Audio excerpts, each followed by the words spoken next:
Саналуу мүнөттөрдөн соң дүйнө жүзү жаңы жылды тоскону турат.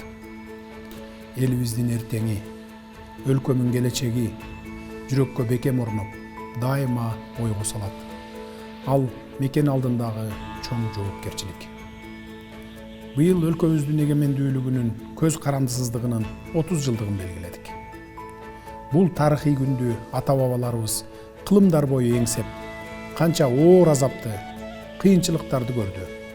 Тагдырдын тайгак жолунда чабылды, чачылбады, бүлүндү, бөлүнбөдү. Бир муштумга, бир карууга биригип, узун тарыхтын учугун улап келди. Эркиндик ар бир кыргыз баласынын көкүрөгүндө эң ыйык түшүнүк. Ал элимдин көкүрөгүндө арзуу, үмүт, тилек, кыял бойдон жашап келди. Эркиндикке карай кеткен тарых жолуна канча өмүрлөр арналды, канча өмүрлөр кыйылды. Эркиндиктин 30 жылында мен Кыргыз Республикасынын президенти катары элиме алгачкы жолу жаңы жылдык куттуктоо менен кайрылганы жатам. Канткенде элиме ак кызмат өтөп, канткенде элимдин татыктуу өлкөдө жашоосун камсыз кылам. Бул суроолор дайыма түйшөлтөт.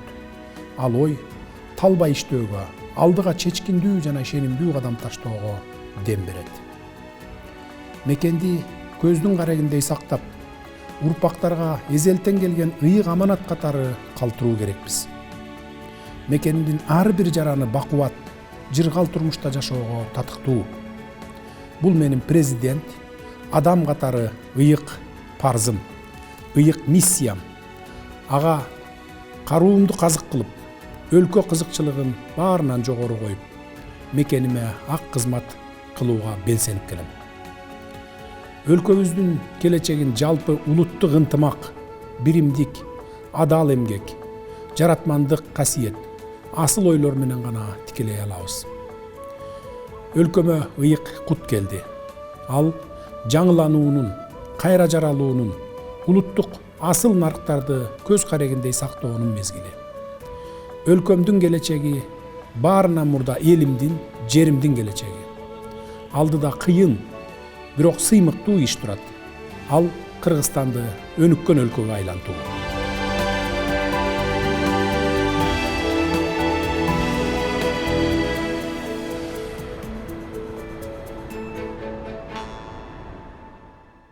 Кымбаттуу кыргызстандыктар, урматтуу мекендештер.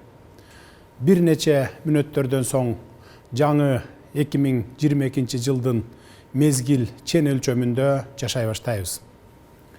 Мен Кыргыз Республикасынын президенти катары калайык калкымды жаңы жыл майрамы менен алгачкы жолу куттуктап олтурам.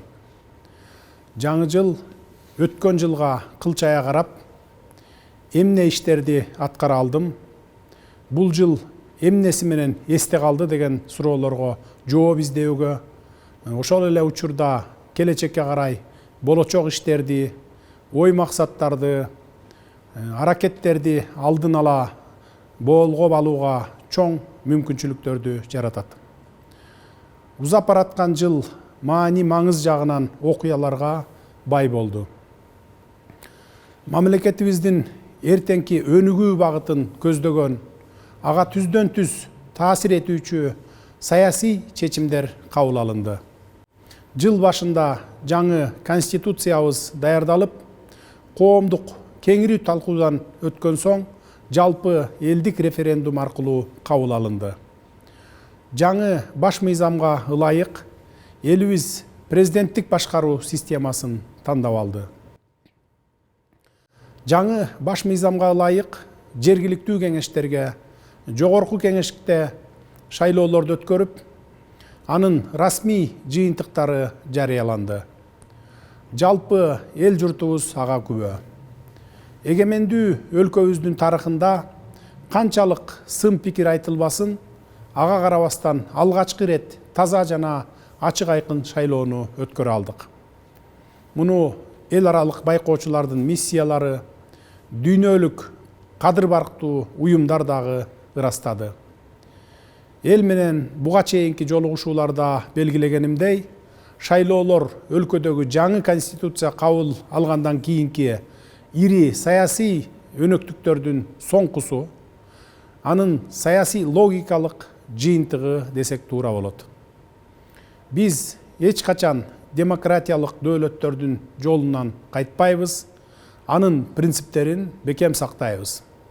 Тилекке каршы узап бараткан жыл адам өмүрүн алган кейиштүү окуялар менен да коштолду. Албетте, сөзүн угу жаз айларында Баткен жергесинде жарандарыбыздын өмүрүн алган кайгылуу окуялар тууралуу жүрүп жатат.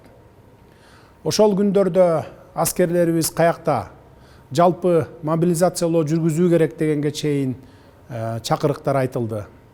Бирок биз андай кескин аракеттерге барганыбызда бирөөлөрдүн чырагына май тамызып, балким ушул күнгө чейин согуштун отун өчүрө албай келмекпиз. Учурдан пайдаланып, ошол күндөрү каза болгон мекендештерибиздин жакындарына дагы бир жолу сабыр тилеп көңүл айтамын.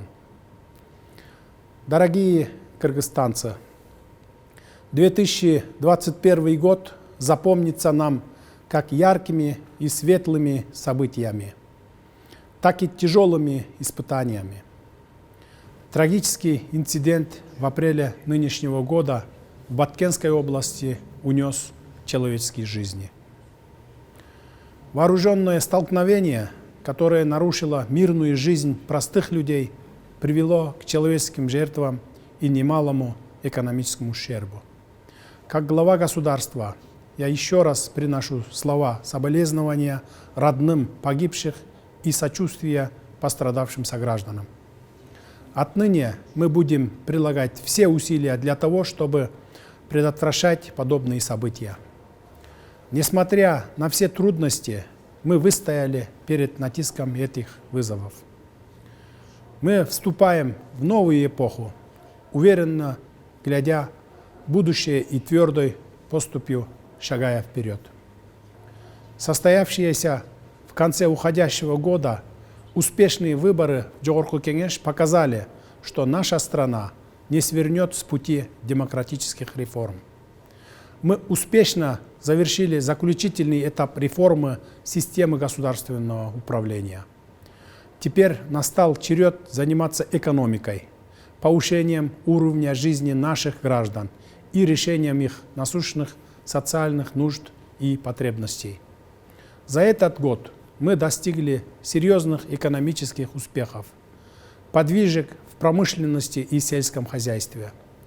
Появились новые и впечатляющие возможности для предпринимательства. И в дальнейшем государственная политика будет направлена на создание благоприятных условий для развития бизнеса в Кыргызстане. В условиях современного мира особое значение имеет воспитание молодого поколения в духе патриотизма, повышение уровня грамотности населения, пропаганда знаний, уважение к собственной исторической памяти и культурному наследию.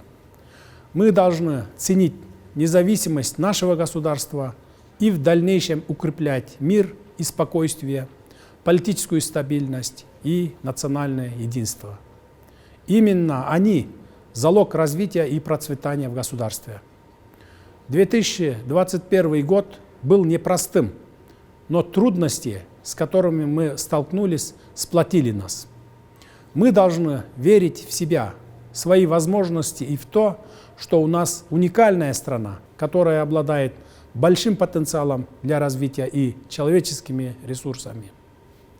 Урматтуу мекендештерим, узап бараткан жылы жалпы аракет менен бир жакадан баш, бир жеңден кол чыгарган биримдигибиз менен коронавирус инфекциясынын жайылышын кескин түрдө ооздуктай алдык. Бирок ошол эле учурда коронавирустун жаңы штамдарынын пайда болушу, башка мамлекеттерде анын өөрчүп жатышы өтө сак болууну, илдеттин жайылышын алдын алуу багытындагы иштерди кылдаттык менен уланта берүүбүздү талап кылат. Калкыбыздын саламаттыгына, билим алуусуна кам көрүү биздин башкы мүдөөбүз. Эң негизги приоритетибиз. Мамлекет тарабынан медицина кызматкерлерине, мугалимдерге карата мамиле кескин өзгөрөт. Алардын айлык акыларын жогорулатабыз. Кадырлуу мекендештерим, мен президент катары кызматка жаңыдан киришип жатканымда өлкөбүздүн экономикалык абалы кандай абалда болгондугу баарыңыздарга белгилүү. Жогоруда белгилегендей пандемия кесепеттери, бюджеттин тартыштык маселеси чындап эле курч турган. Бирок биз элдин ишенимине арзып, жоопкерчиликти мойнубузга алып, кызматка киришкен соң кыска убакыт аралыгында демилгени өз колубузга алып, социалдык экономикалык багыттагы иш аракеттерди ыкчам, жигердүү баштадык. Бул өз кезегинде бизге социалдык милдеттенмелерди толук кандуу аткарууга эле эмес, кайсыл бир деңгээлде эмгек акыларды, жөлөк пул, пенсияларды көтөрүүгө, элдин социалдык маселелерин чечүүгө мүмкүндүк жаратты. Мындай иш аракеттер ушуну менен эле токтоп калбайт. Бюджет чөйрөсүндөгү кызматкерлердин эмгек акыларын дагы жогорулатуу иштери мүмкүнчүлүккө жараша мындан ары дагы улантылат. Мындан тышкары, мамлекеттик банктар аркылуу айыл чарба багытындагы иштерге берилген насыялардын максаттуулугу менин жеке көзөмөлүмдө экени дагы бир жолу айтып өтөйүн.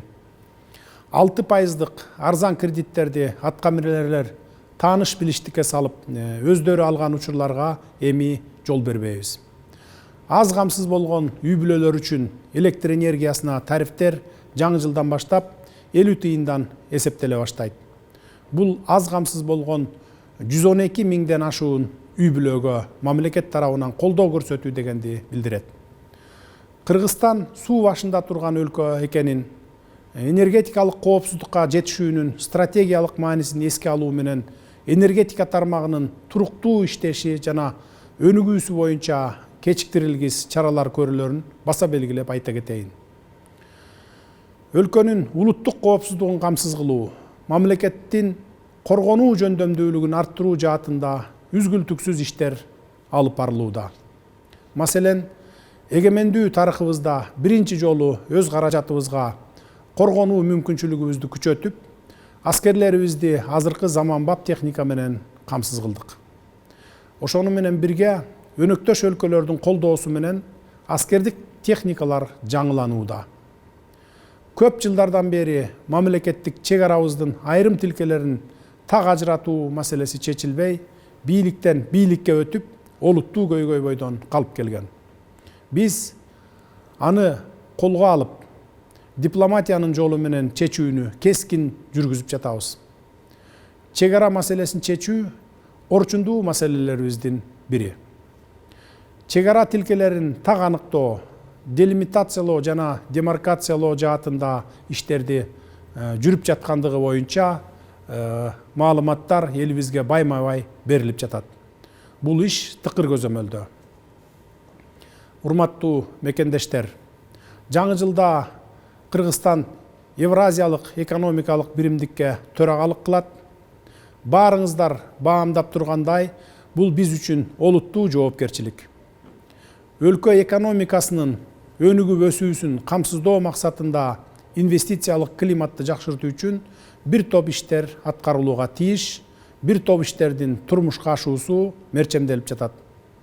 Урматтуу мекендештер, үстүбүздөгү жылы Кыргызстан эл аралык мамилелерди өнүктүрүүгө, жакынкы жана алыскы мамлекеттер менен болгон дипломатиялык байланышты чыңдап, көп тараптуу мамилелерди жүргүздүк.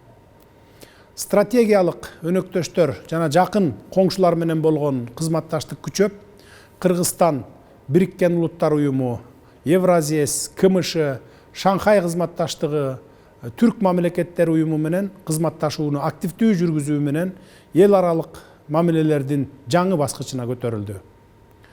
Жаңы жылда дүйнөлүк державалардын жетекчилеринин Кыргызстанга расмий иш сапары менен келиши күтүлүүдө. Бул да биздин өлкөбүзгө болгон эл аралык ишенимдин белгиси. Урматтуу мекендештер, Кыргызстан тоолуу өлкө. Биз улуттук байлыгыбыздын, жерибиздин ыйык тиреги болгон тоолорубуздун, жаратылыш менен экологиябыздын актуал маселелерин дүйнөлүк аренага көтөрүп чыгып, жалпы эл аралык коомчулуктун көңүлүн буруп, Бириккен Улуттар Уюмунун Генералдык Ассамблеясынын сессиясына алып чыктык. Кыргызстандын демилгеси колдоого алынып, кыргыз тоолорун көз карегиндей сактоо маселеси жактырылды. ошондой эле 2022 жылы Кыргызстанда өтө турган кезектеги дүйнөлүк тоо саммитин жогорку деңгээлде өткөрүү алдыбызда турат. Тоолор элибиздин куту. Кут элибизге ошол тоолордон келерин ата-бабаларыбыз айтып келген. Бул ыйык нускоону эч качан унутпообуз зарыл деп ойлойм.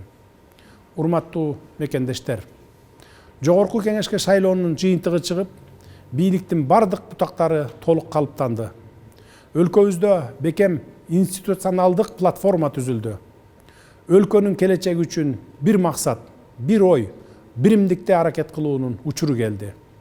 Биз өлкөдөгү бардык саясий күчтөр менен биргеликте иштөөгө даярбыз, конструктивдүү иш аракеттерге ачыкпыз. Курулай саясаттан жаратмандык иш көтөлүү. Өлкөнүн тагдырына баарыбыз бирдей жоопкербиз. Ал жоопкерчиликтин башкы маңызы өлкөбүздүн экономикасын өнүктүрүү. Урматтуу мекендештер, алдыбызда өлкөбүздүн экономикасын бийик деңгээлге көтөрүү, илим билим, маданият тармагын өнүктүрүү, Кыргызстанды жакынкы жылдары алдыңкы өлкөлөр катарына кошуу милдети турат. Мына ушундай асыл максаттарга жетүү менен элибиздин ынтымагын, биримдигин бекемдеп, өнүгүүгө жол салабыз. Жаңы жыл асыл ой максаттардын турмушка ашкан жылдарынан болсун. Элибизде, жерибизде туруктуулук түбөлүккө орноп, бакубаттуулук менен бардаргерчиликке жетишели. Мекенибизде дайыма тынчтык өкүм сүрүп, асманыбыз ачык болсун. Жараткан тилектерибизди кабыл кылсын. Жаңы жыл босогосунда элибизге бекем ден соолук, дастарконуна береке, адамдык жашоодогу аруу тилек, чексиз бакыт каалаймын.